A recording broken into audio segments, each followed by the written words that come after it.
Just as I believed that the Western media, especially the British media, had reached the pinnacle of absurdity, the GBN News Channel from Britain managed to outshine even the most bewildering news reporting of the BBC. Brace yourself as we delve into a video that showcases the epitome of nonsensical journalism. Watch this video, and we'll catch up right after. Congratulate India on landing on the dark side of the moon.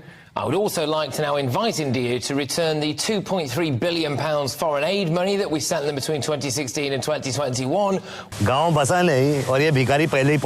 I think the British taxpayer should keep hold of that, don't you? We should not be giving money to countries with a space programme.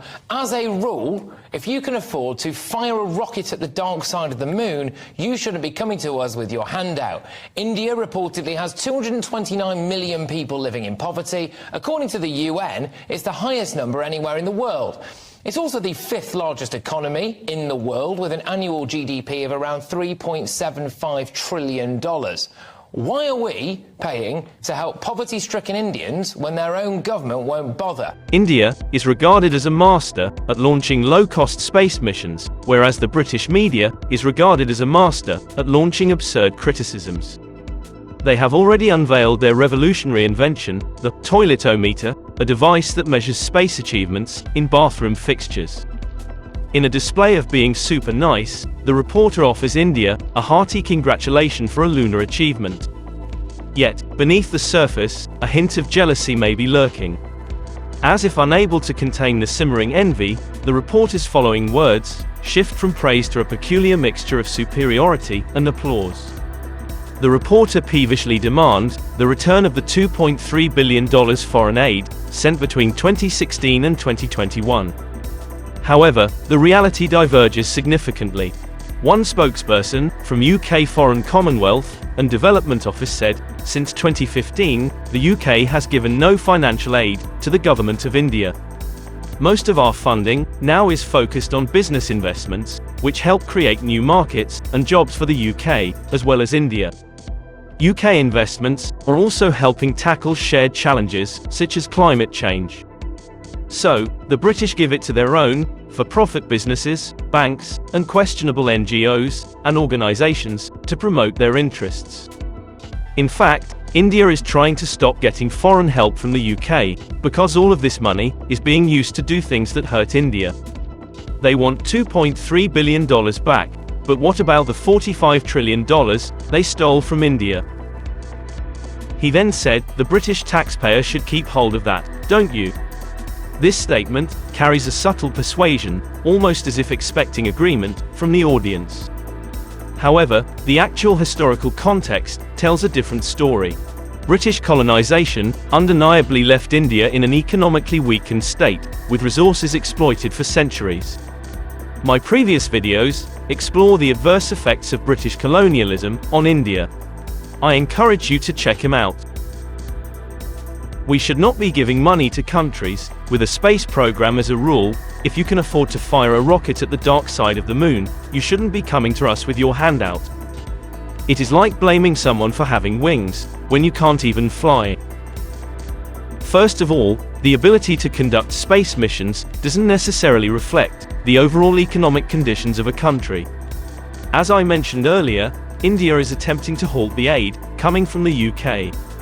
It's your government that can't resist sending money to those countries that doesn't need it anymore, especially when people in your own country are grappling with poverty. This brings us to our next segment, about poverty in the UK.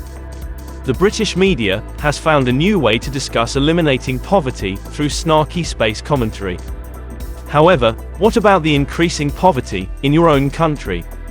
The Joseph Rowntree Foundation states that 14.5 million people in the UK live in relative poverty, which is around 21.38%. The reporter was quick to point out a UN report that mentions 229 million people living in poverty, which is 16.36% of the 1.4 billion population.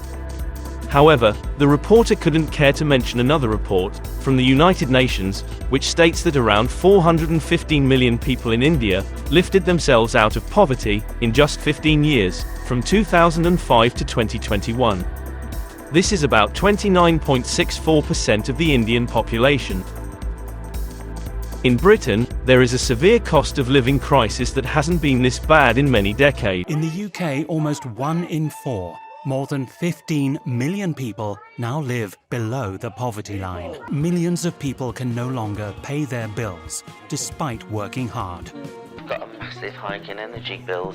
I had £1.50 in my hand. Where am I going to get electric from? I can't pay anything because all the money is accounted for bills, and I'm living on food banks at the moment. The UK economy has not grown much since 2019, and prices have gone up, causing the government to borrow more money at higher costs.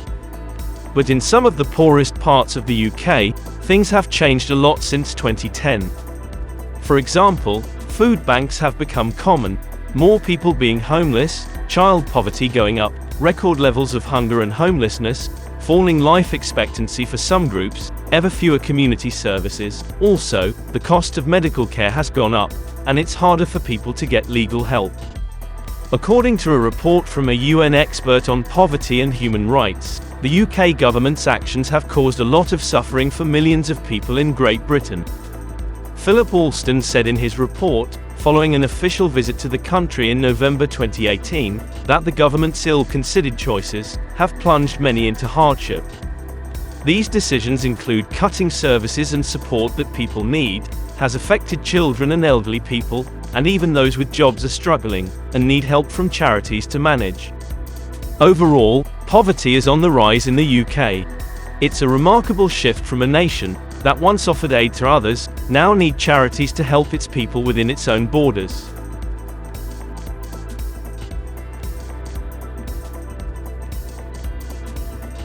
This includes 4.2 million children, which is almost 1 in 3 or 29%. There are also 8.1 million working-age adults, and 2.1 million pensioners living in poverty. Over the last decade, the number of children living in poverty has risen by around 600,000, and the number of pensioners living in poverty has risen by around 500,000. Among European countries, the UK has one of the highest rates of food poverty. Despite being the 6th wealthiest nation globally, many people are finding it hard to get the food they require. As per the Food Foundation, a total of 9.3 million adults experienced food insecurity in January 2023. Around 3.2 million adults reported not eating for an entire day because they could not afford food. And some charities, like the Child Poverty Action Group, found that over 800,000 kids living in poor conditions can't get free school meals. Food prices increased by 19.1% in the 12 months to March 2023, the sharpest jump since August 1977. In 2017, around 1.5 million individuals found themselves in a state referred to as destitution.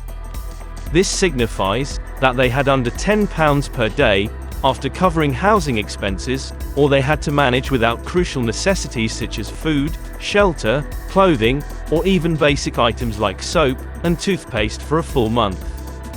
Even though the government denies it, Professor Alston heard stories about people having to choose between heating their homes or buying food. He learned of children going to school hungry, an increase in homelessness, and numerous people relying on food banks. He also heard about people who were so desperate that they thought about hurting themselves or even ending their lives. In the UK, lots of people are finding it hard to pay for their energy, so their homes are getting cold and damp.